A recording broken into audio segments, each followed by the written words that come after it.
Okay, well, just when I thought we were done with the body of the car, I realized after looking at it for a minute that I forgot something. Forgot that we need to add these blocks here in the corners or on the sides of the bolster here.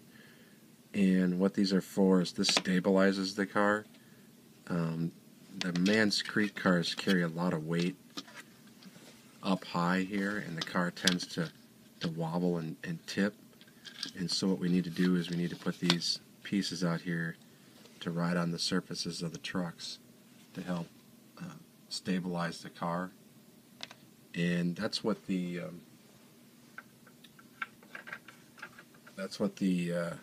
3/16 by 1/4 inch basswood strip was for.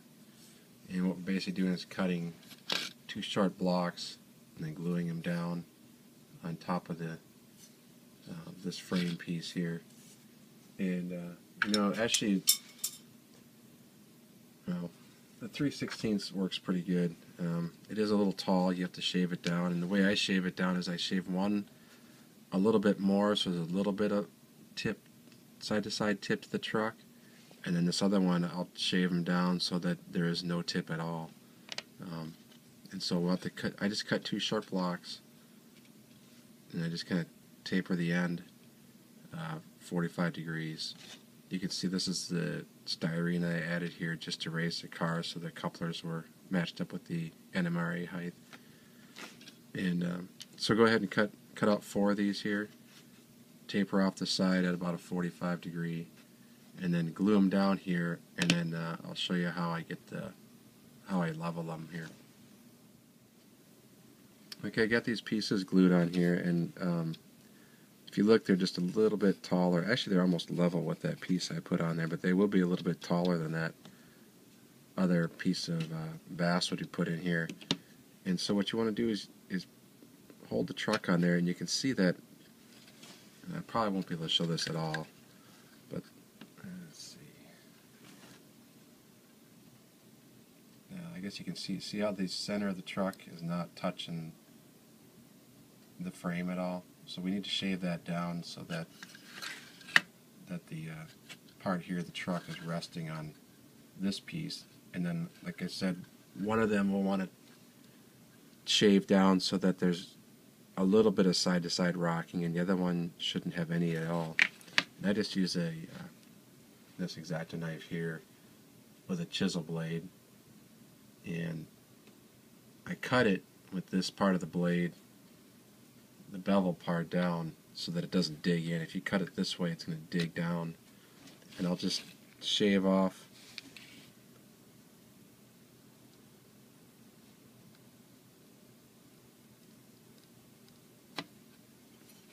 a little off each side.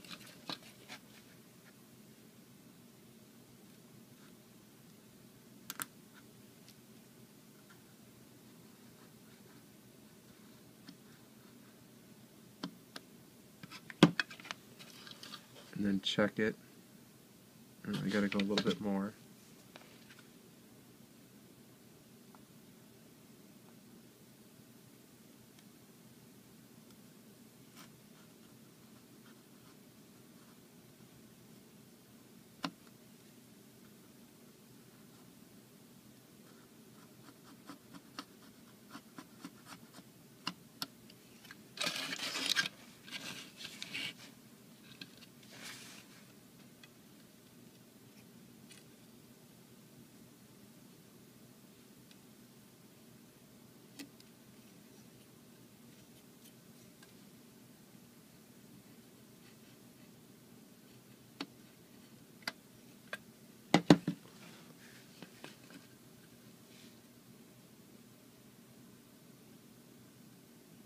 That is really close. It's so close that I'm just going to use a little bit of sandpaper to finish it off there.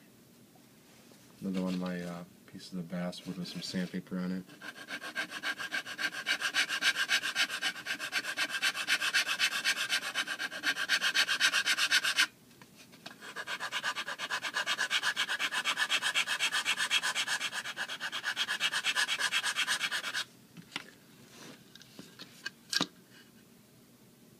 There.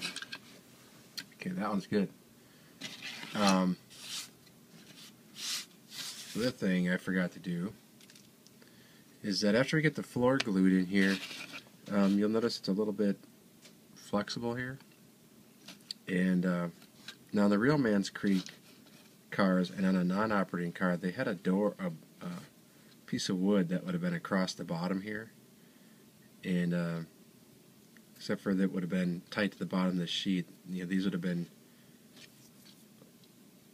a little shorter there, but we're stuck in here like so. But to clear the rods that go across here to operate the door, I have to move these in farther down the side so that there's plenty of clearance across the top here. And I'm just doing these just so the sheets don't flex as much as they do. This is just some of that HO scale.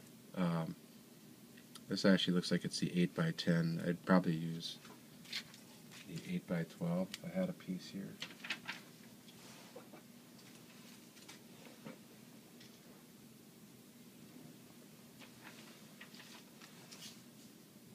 Here we go, 8x12.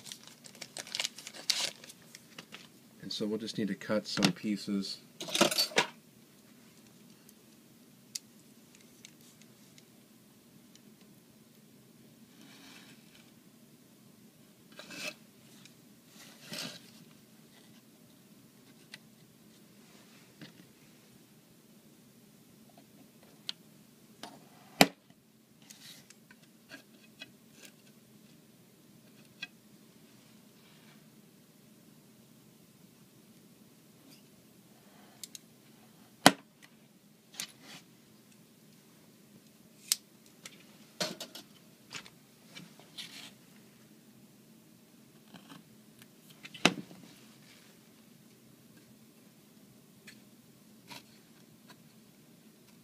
And so those pieces will sit in there like so. Like I said, you just want to make sure that there's going to be clearance above here for the rods to move back and forth. So let's get those both glued in there. Get your pieces glued in, everything level, and then we will be officially done with the woodwork on this car, and it is ready for paint.